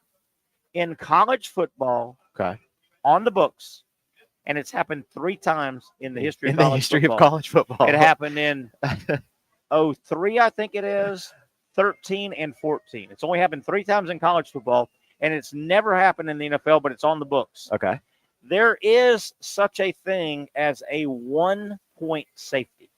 Oh, wow. And a 1-point safety comes into play. And I was watching a bowl game in 2013. I was watching, I think it was the Fiesta Bowl.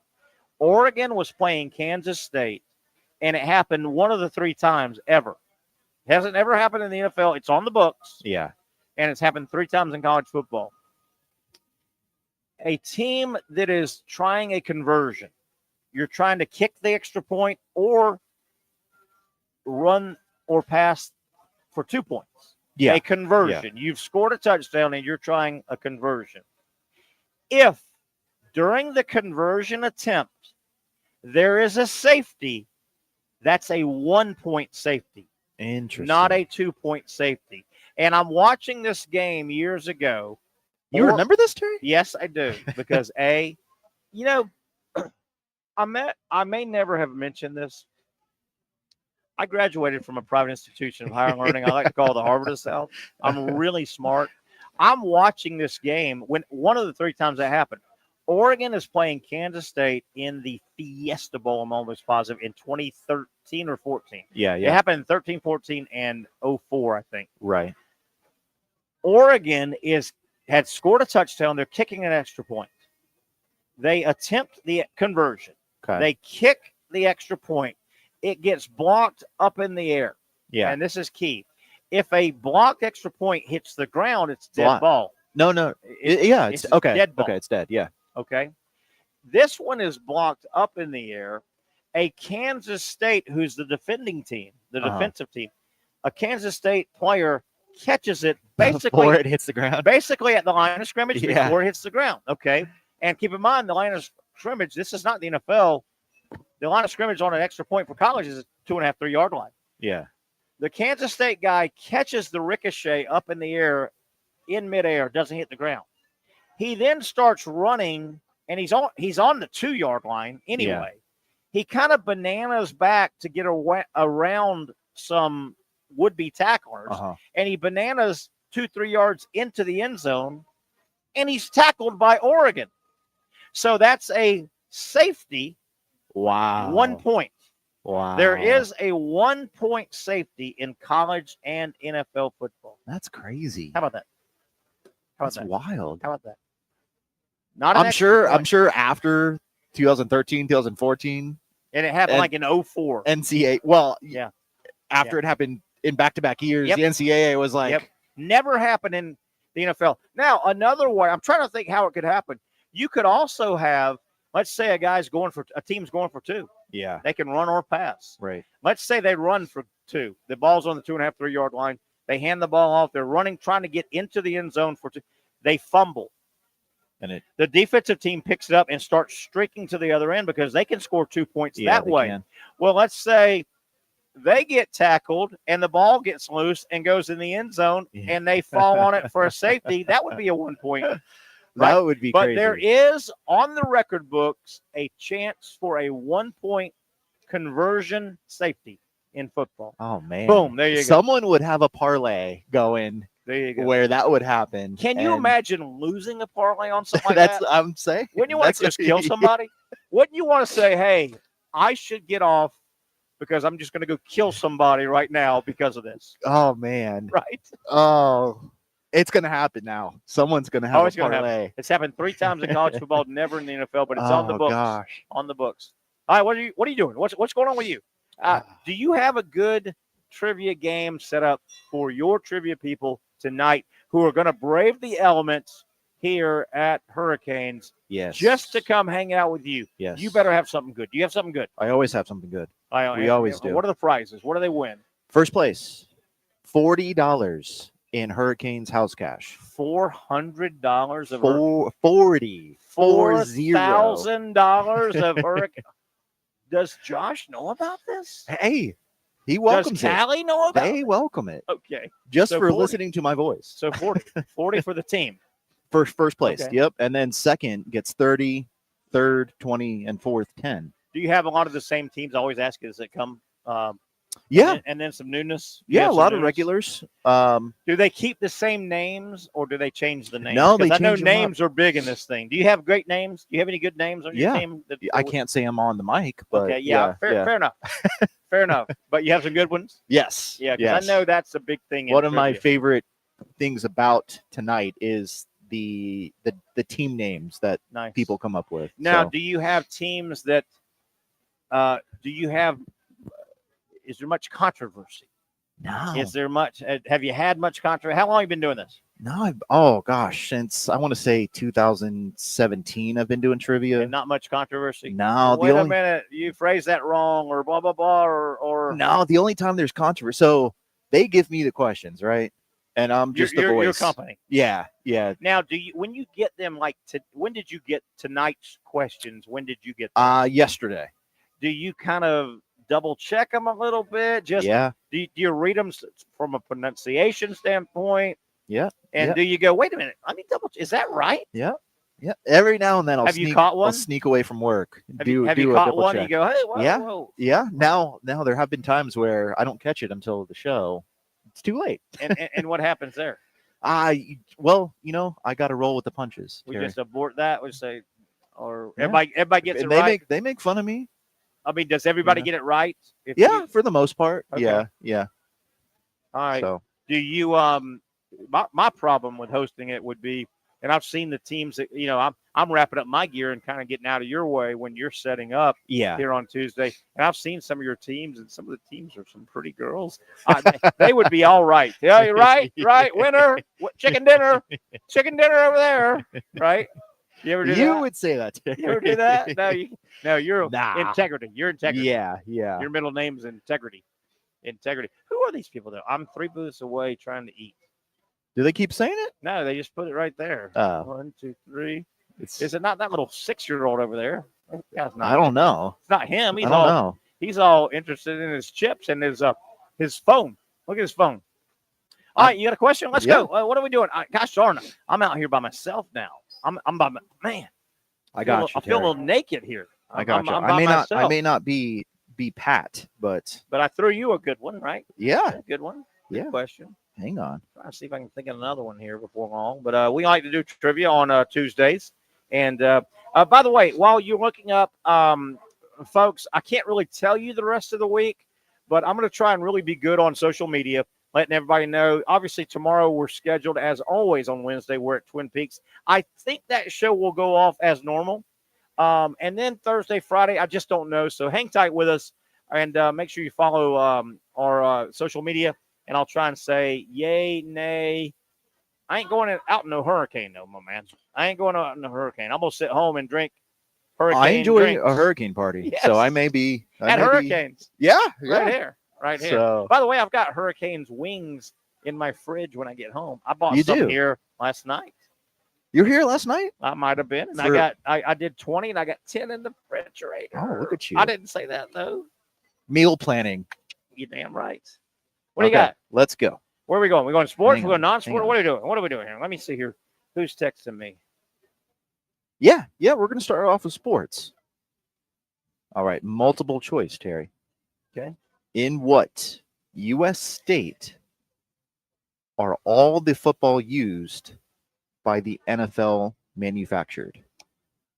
All right, can you give me that again? I was reading my phone. In what now? What? In what U.S. state are all the footballs used by the NFL manufactured? Okay. What state makes footballs? Leather. You ready for your choices? This will be easy. New Jersey, Pennsylvania, Indiana, or Ohio? All right, so pigskin. They're more made out of leather, though, aren't they? Give me the states again. Yeah. Where's Patrick Young when I need him? New Jersey, Pennsylvania, Indiana, Ohio. Indiana, Ohio. You know what? I'm going to Ohio. My first gut is Ohio. Yes. Is that right? Yes. Boom. Boom, boom. Game over. We'll see you folks tomorrow. We're going to be at Twin Peaks. Have a good trivia, Patrick. I win. I'm a winner. You're a loser. Winner, chicken dinner. That's not how it goes, Terry. Yeah, we're not done yet. But that was a 748 billion for you. Yes. Point question for you. Yes. Wow, I pulled that out of the old Terry. It was Ohio, right? Yes. Yes. Yeah. I just had a feeling. I almost went Pennsylvania, the quarterback cathedral, and all those quarterbacks came out, Montana and and Kelly and all, but Ohio, because I'm smart. Wow.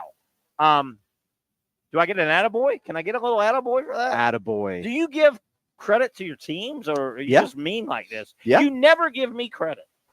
You never go, wow, Terry, that's incredible. You know, it's because I'm an elder and I should be smart. No, you look good. You look good. Okay.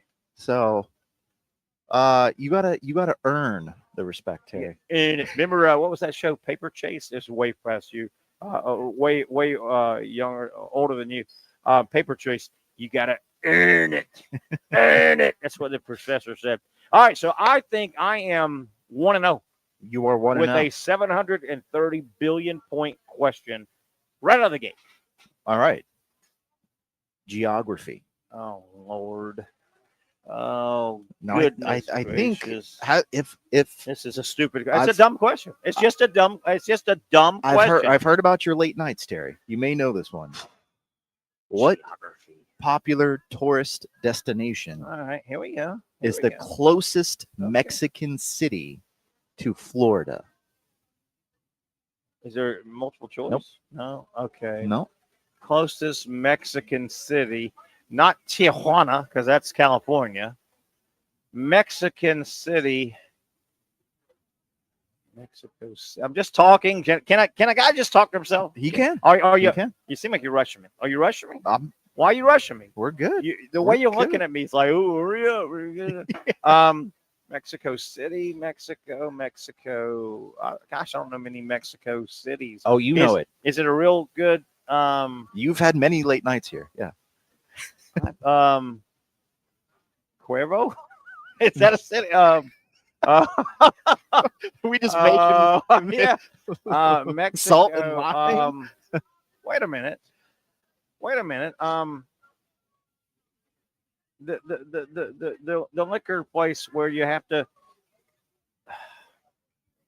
It has to be from there to be legitimate.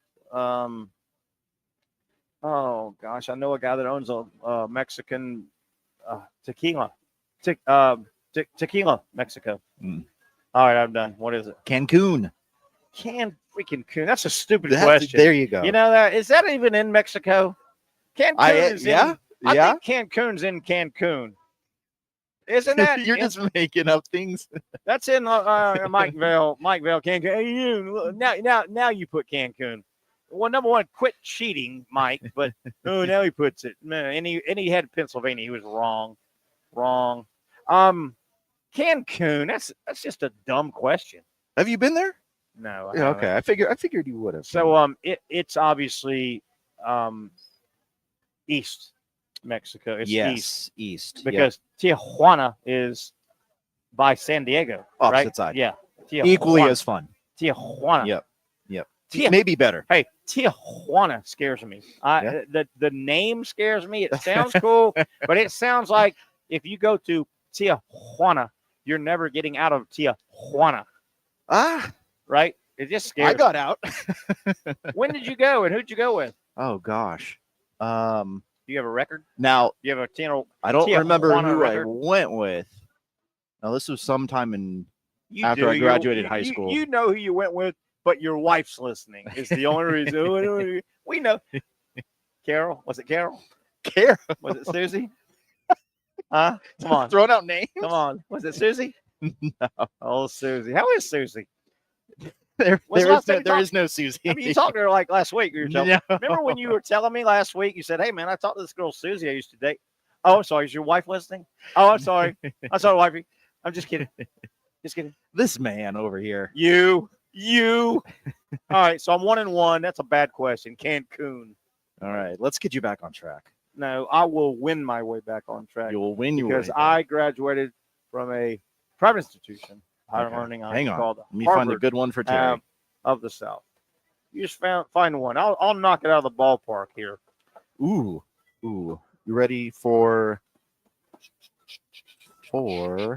be one I know for spirits, like a beverage? I'm not a good mixed drink guy. Sorry. I'm just kind of a beer, Jack and Ginger guy kind of thing. You got this. I don't know. Although I'm a beer man too. I don't what know. what is the main ingredient I don't added know. to a martini that makes it dirty? Vermouth. No. Come on. I know you got it. I'm too cool. I don't drink martinis. I'm too cool. It's for losers. Martini is made up of So vermouth? picture the martini glass, and then you always see these in them. Oh, the olive. Yep. There you go. Olives makes it dirty? Yep. Why is that? Because olives are gross and I they're like they're olives. dirty. I like olives. Oh God. I occasionally buy a can of olives, like black olives, and just eat them. Stop. You shut your filthy Terry, mouth. stop. You shut your filthy mouth. You shut your mouth. You're a guest on this show. This is true. I apologize. I oughta. All right, I'm gonna give myself a half a point because I missed one and got. So I'm one and a half, half and a 1.5. Or Yeah. something like that. Yeah. We'll go with it. We'll go with it. Yes. All right. So that's what makes a dirty martini if it has a olive in it. Yeah. Holy James freaking Bond. I know. That was that his drink? He was a martini. Shaken, not stirred kind of Yeah. guy. Yeah. Yeah. All right. James Bond. Best James Bond obviously was Sean Connery. Not Roger Moore. Not Pierce Bronson or those idiots. Timothy Dalton. By the way, did you hear me just rattling off like 4 James Bonds?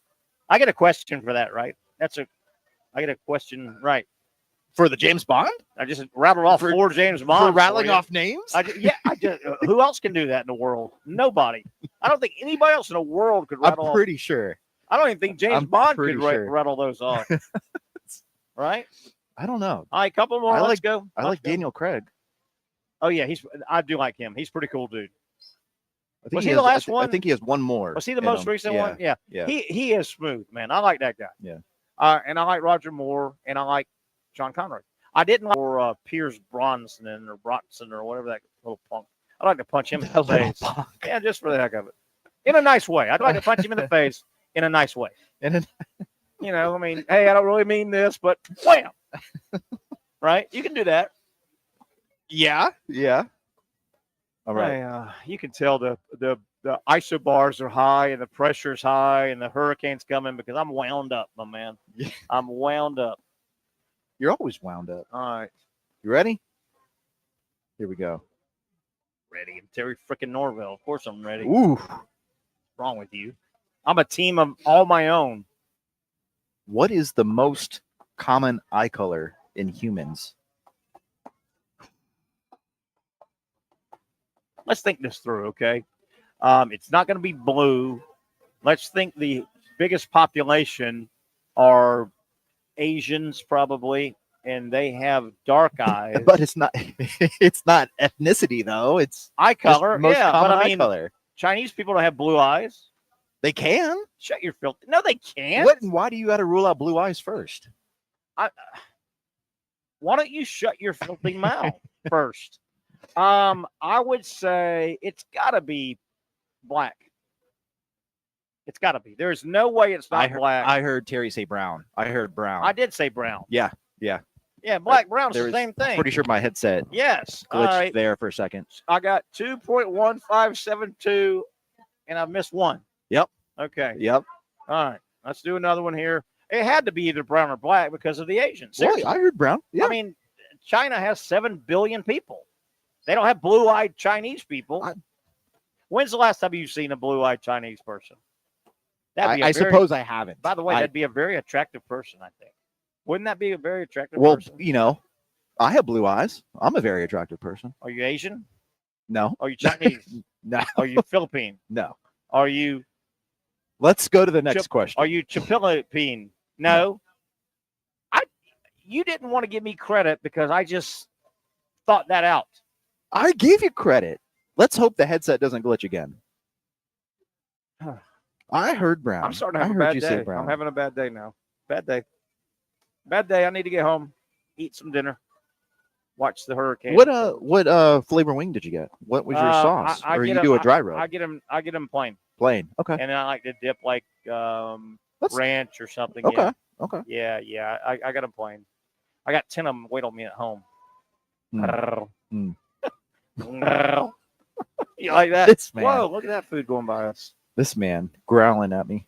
All right, here we go. By the way, tomorrow we will be at, I think we're going to absolutely be at our Wednesday location. Twin Peaks, come by, say hi. A lot of you will be off work tomorrow. Please come by. We're there 4 to 6. Happy hour. Come by, say hi. Off of Kernan, right? Kernan, yes, the only one. Kernan and You know what? Come on by. Come on by. Come on by. I'll wear you out on trivia tomorrow, too.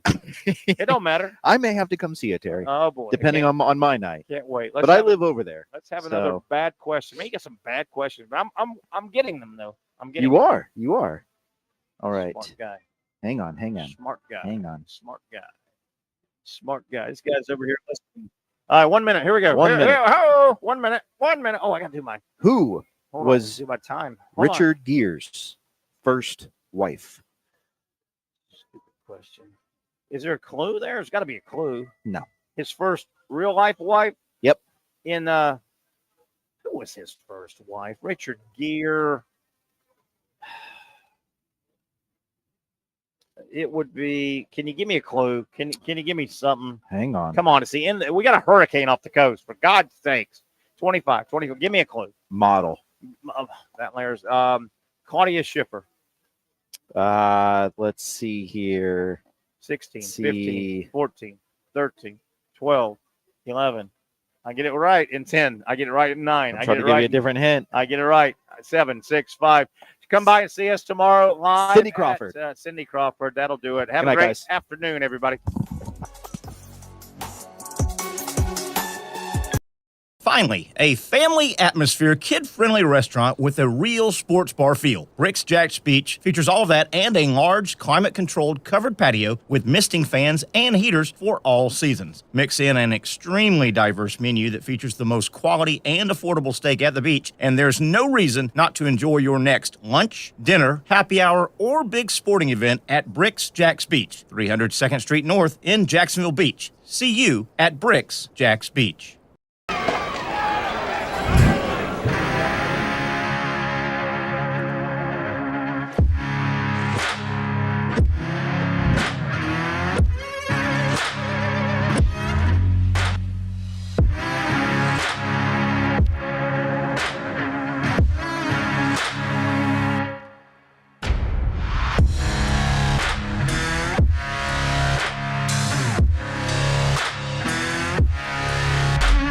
For over 20 years, Southeast Orthopedic Specialists has been providing the highest level of orthopedic and spine care to patients throughout Northeast Florida. Now, we're making that same great care even more convenient with Southeast Orthopedic Specialists Direct, a walk-in clinic where you can be seen for pain or injuries with no appointment needed. Staffed by orthopedic physicians and specialists, we offer everything from diagnosis and treatment to imaging and bracing, all with no appointment needed. For more information, hours, and locations, visit our website. You really got to hand it to him. Hold on. The previous play is under further review. I'm not sure what he could review, but okay.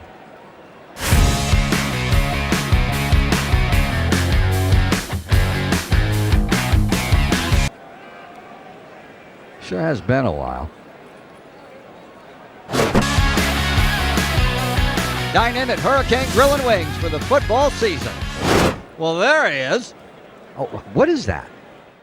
Hey everyone, Olivia Tasley here from Action Sports Jacks to tell you all the different ways you can watch our new 24/7 network. 3 easy steps. You don't even need a pen and paper to write it down. Step number 1, download the app. Search Action News Jacks in your app store either on your phone or your smart TV. Then, once you're on the app, click on that little drop-down menu in the upper left-hand corner with the 3 little lines.